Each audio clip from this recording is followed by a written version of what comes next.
Hello အားလုံးပဲမင်္ဂလာပါရှင်ကဲအသေးအခုရောက်ရှိနေရတော့ရန်ကုန်မြို့စမ်းချောင်းမြို့နယ်မြင်းဒီကုန်းမှာပဲဖြစ်ပါတယ်ကဲအခုဆိုရင်အသေးတို့ရဲ့ရွှေသားဆိုင်ခွဲကြီးရာဆိုရင်ခုနှစ်ဆိုင်မြောက်ဆိုင်ခွဲကြီးကိုရန်ကုန်မြို့စမ်းချောင်းမြို့နယ်ထဲမှာထပ်မံပြီးတော့ဖွင့်လှစ်ထားရပဲဖြစ်ပါတယ်เนาะကဲဒါဆိုရင်အသေးနဲ့တူတူအသေးတို့ရဲ့ဆိုင်အမတ်ခွန်တီရှိရာဆိုင်ခန်းလေးကိုအသေးနဲ့တူတူလိုက်ကြည့်ပေးအောင်နော်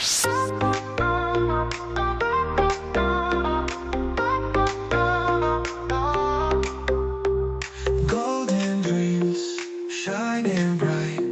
in every heart in morning light. From Mandalay to Yangon skies, shredding the bridges, hearts that rise. Straight and dark, we're walking strong. We love and trust. We